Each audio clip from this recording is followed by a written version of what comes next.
Hello friends, मैं Mohit Singh. Welcome to success edge group. आज मैं आपके सामने journey of medicine from lab to home इस पे वीडियो लेकर के आया हूँ और लेट्स बिगिन द वीडियो। तो देखिए दोस्तों, सबसे पहले क्या होता है, देखिए स्टेजेस में ये सारा आपको जो मेडिसिन का जर्नी है वो बटा हुआ है। ये टोटल आपको 6 स्टेजेस में बटा हुआ है और सारे स्टेज में वन बाय वन आपको डिस्कस करूँगा। सबसे पहले हम यहाँ पे देखेंगे स्टेज वन। स्टेज वन में क्या होता है दोस्तों? Discovery of disease. हाँ, डिस्कवरी ऑफ डिजीज़, जैसा कि आप इस पिक्चर में देख सकते हैं। इसमें आपको अगर सपोज़ कोई इन्फेक्ट होता है तो फिर वो किस तरीके का वायरस है या फिर वो डिजीज़ किस तरीके का है, वेक्टर कौन है, मतलब कि वो ट्रांसमिट किससे हुआ, या फिर इंसेक्ट के काटने से हुआ, या फिर कोई उस तरीके का आप कॉन्टेमिनेटेड फूड इनटेक किए उसकी वजह से हुआ या किस वजह से हुआ। ये सब सारा कुछ उसमें डिसाइड किया जाता है। फिर मतलब पूरा करीब करीब कि वो जो आपको वो डिज़ीज़ हुआ है उसके पीछे रीज़न क्या है, कहाँ से वो ट्रांसमिट हुआ, किस तरीके से वो फैल रहा है, वो मतलब कम्युनिकेबल है या नहीं है, किस एरिया में फैला है, ये सब सारा कुछ डिस्कवरी ऑफ डिजीज़ और रिसर्च एंड डेवलपमेंट स्टेज पहला स्टेज होता है दोस्तों। फिर हम आगे बढ़ते हैं सेकंड स्टेज में। यहाँ पर क्या है दोस्तों, ये प्री क्लिनिकल ट्रायल है। इसमें क्या होता है, मेनली आपको जो ये पेट्स होते हैं, मतलब आपको या तो माइस हो गया, रैट्स, माइस जो भी कह लीजिए, या तो फिर कोई एक छोटा मोटा कोई भी जानवर हो, मेनली उस पर हम ट्रायल करते हैं जो मेडिसिन होता है उसका। पहले हमने आपको ये डिजीज़ का डिस्कवरी कर लिया, उसके बाद फिर हम मेडिसिन को भी ये ट्रायल में लाते हैं। तो जैसे ही डिज़ीज़ का हमने ये डिज़ीज़ का हमने डिस्कवरी किया, हमने एक मेडिसिन लाया, उस मेडिसिन को फिर हम प्री क्लिनिकल ट्रायल में डालते हैं। तो प्री क्लिनिकल ट्रायल में डालने पे फिर हम क्या होता है, पहले उसे हम जानवरों पे टेस्ट करते हैं। पहले सपोज़ किसी एक जानवर को लेकर के उस डिज़ीज़ से इन्फेक्ट करते हैं और फिर वो इन्फेक्ट करने के बाद उसमें वो जो मेडिसिन हमने बनाया है उसका प्री क्लिनिकल ट्रायल उनके ऊपर किया जाता है। मतलब वो मेडिसिन उन पे इंजेक्ट किया जाता है, फिर देखा जाता है कि वो किस तरीके से रिकवर कर रहे हैं या नहीं कर रहे हैं, इस तरीके से। फिर आगे बढ़ने पे दोस्तों आता है हमारा स्टेज 3 क्लिनिकल ट्रायल। ये 3 फेजेस में बटा हुआ है, फेज़ 1, फेज़ 2, फेज़ 3। देखिए फेज़ 1 में जैसा हम देख सकते हैं 20 to 80 पार्टिसिपेंट्स के आसपास होते हैं। फेज़ 2 में आपको 100 to 300 पार्टिसिपेंट्स के आसपास होते हैं। फेज़ 3 में आपको 300 to 3000 पार्टिसिपेंट्स के आसपास होते हैं। मतलब ये कम्प्लीटली ये दे रखा है कि मतलब ह्यूमन ट्रायल होता है दोस्तों। क्लिनिकल ट्रायल में ह्यूमन ट्रायल करते हैं हम, और जो प्री क्लिनिकल ट्रायल है उसमें हम किसी जानवर पे करते हैं। तो यहाँ पे क्लिनिकल ट्रायल में पहले फर्स्ट फेज़ में हम 20 to 80 मतलब एक स्मॉल नंबर ऑफ पेशेंट्स को लेकर के उन पे वो मेडिसिन को इंजेक्ट करके देखते हैं कि वो मतलब सक्सेसफुल हो रहा है या नहीं। फिर वो सक्सेसफुल होता है तो फिर फेज़ 2 में आते हैं हम। फेज़ 2 में फिर इतने पेशेंट्स को 100 या 300 to 300 जो भी पेशेंट्स हैं उनको देखते हैं, और फिर फेज़ 3 में थाउजेंड्स ऑफ पेशेंट्स को हम देखते हैं कि वो जो पर्टिकुलर मेडिसिन है वो वर्क कर रहा है या नहीं। और इस पूरे प्रोसेस में लगभग फेज़ 1, फेज़ 2, फेज़ 3 लगभग ईयर 2 ईयर भी लग सकते हैं। तो वो डिपेंड करता है। देखिए होता क्या है दोस्तों, मेनली बहुत सारी कंट्री, ये डिपेंड करता है अलग अलग कंट्रीज़ पे कि वो कब मतलब जो मेडिसिन है उसको मार्केट में रोल आउट करते हैं। कभी कभी वो फेज़ 1 के ट्रायल के बाद ही मार्केट में रोल आउट कर देते हैं, अगर सिचुएशन वैसा ग्रेव रहा तो। कभी कभी फेज़ 2 के बाद ही हो जाता है। जैसे चाइना में मेडिसिन को क्या हुआ, वो फेज़ 2 के ट्रायल के बाद ही उन्होंने मार्केट में रोल आउट कर दिया। बट वैसे फुल वो मतलब इमरजेंसी पर्पस के लिए, वैसे फुल प्रूफ मेडिसिन वो होता है, वो फेज़ 3 के बाद ही उसे रिव्यू के लिए भेजा जाता है।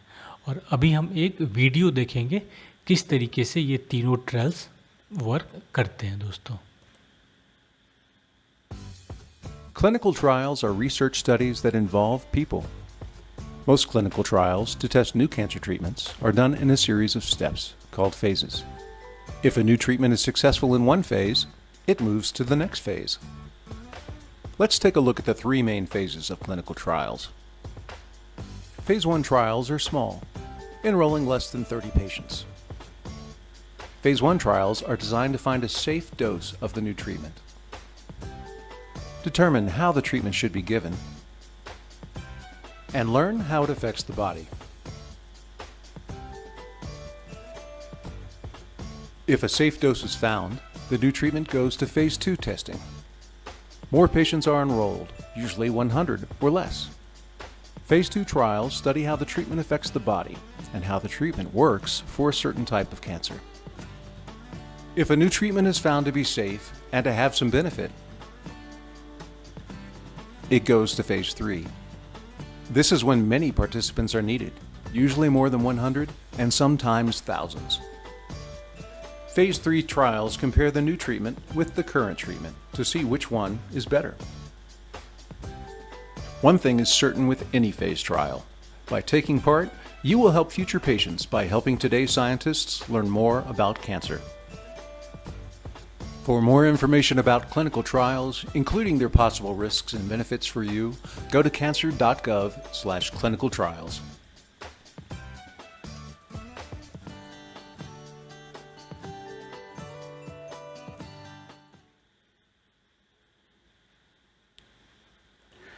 तो जैसा कि आपने उस वीडियो में देखा फ्रेंड्स, किस तरीके से स्टेज बाय स्टेज ये सारा मेडिसिन जो है वो अप्रूवल मिलता है और किस तरीके से वो सारा कितने नंबर ऑफ पेशेंट्स में किस तरीके से वो मतलब ट्रायल किया जाता है, फिर क्या क्या देखा जाता है, कौन कौन से सिम्टम्स अराइज हो रहे हैं नहीं हो रहे हैं, ये सारा कुछ आपको वो इस वीडियो में हमने देखा। हाँ, फिर आगे आता है आपको स्टेज 4, इसमें होता है गवर्नमेंट अप्रूवल। हाँ दोस्तों, यहाँ से सपोज चलिए तीनों स्टेजेस हमने मतलब वो मेडिसिन जो है उसने क्वालिफाई कर लिया, उसके बाद गवर्नमेंट जो होती है वो देखती है कि क्या वो पर्टिकुलर मेडिसिन जो है, जो ये पर्टिकुलर कंपनी जो है जो दावा कर रही है कि इन्होंने तीनों स्टेजेस के ट्रायल फुलफ़िल कर लिए हैं, वो सारे डॉक्यूमेंटेशन वगैरह सारा ट्रायल का सारा कुछ जो स्टेजेस में स्टेज वाइज जो भी ट्रायल्स हुए हैं उनके सारे पेपर्स हो गए, या तो फिर कुछ जो रिकॉर्ड होगा पेशेंट्स के साथ मतलब ये बात करके कि क्या प्रॉपर वे में ये सारा चीज़ रोल आउट हुआ है या नहीं हुआ है, ये सारा कुछ देखने के बाद गवर्नमेंट फिर उसे अप्रूव करती है मैन्युफैक्चरिंग के लिए कि ठीक है, अब अप्रूवल हमने दे दिया है, अब इसे आप मैन्युफैक्चर कर सकते हैं। तो फिर नेक्स्ट स्टेज जो है दोस्तों स्टेज 5, उसमें मैन्युफैक्चरिंग की बात आती है। अब तो हो गया कि चलो गवर्नमेंट का अप्रूवल भी मिल गया, अब हुआ मैन्युफैक्चरिंग। इसके लिए फिर मैन्युफैक्चरर्स को ढूंढा जाता है। सपोज़ जो क्लिनिकल ट्रायल कर रही है वो किसी न किसी के साथ टाई अप करके उस पर्टिकुलर मेडिसिन को मैन्युफैक्चर करे। हो सकता है ये एक कंट्री में किया जाए या फिर एक से ज़्यादा कंट्रीज़ में भी किया जा सकता है दोस्तों। तो क्लिनिकल ट्रायल पहले आपको डिस्कवरी हुआ डिजीज़ का और मेडिसिन का, सेकंड स्टेज में प्री क्लिनिकल ट्रायल हुआ, थर्ड स्टेज में क्लिनिकल ट्रायल, वो भी 3 स्टेप्स में होता है, स्टेज 1 स्टेज 2 स्टेज 3 करके। फिर नेक्स्ट स्टेज में आपको स्टेज 4 में गवर्नमेंट का नॉड मिलता है, फिर स्टेज 5 में आपको मैन्युफैक्चरिंग होता है और फिर जा कर के स्टेज 6 में कहीं डिस्ट्रीब्यूशन होता है। ये आपको मेडिकल शॉप्स वगैरह में मिलना, बट देखिए स्टार्टिंग में ये आपको मेडिकल शॉप्स में इतनी आसानी से रोल आउट नहीं होगा शुरुआत में। हाँ, अभी फ़िलहाल जैसे सपोज़ मेडिसिन वो आ गया, वो हॉस्पिटल्स वगैरह को मतलब दे दिया जाएगा।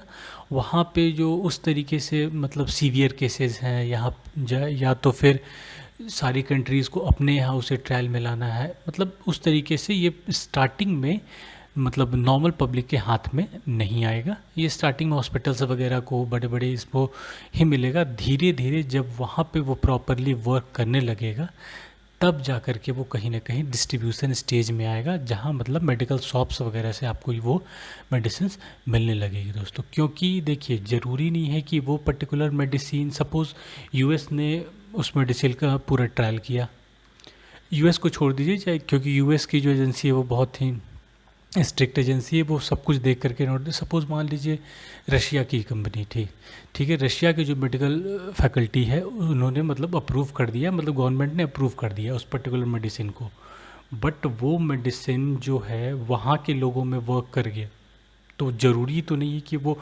अफ्रीकन नेशंस में ही वर्क करेगा, क्योंकि अफ्रीकन नेशंस में आपको क्लाइमेटिक कंडीशंस अलग हैं, सब कुछ काफ़ी डिफरेंट होता है।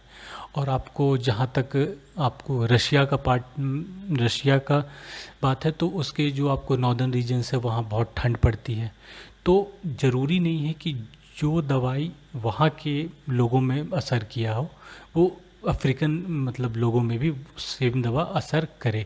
तो इस वजह से क्या होता है, सारी गवर्नमेंट फिर अपने यहाँ भी उसे ट्रायल में लाती है, फिर वो भी स्टेज बाई स्टेज उसको ट्रायल में लाने के बाद ही वो फाइनली मार्केट में रोल आउट करती है दोस्तों।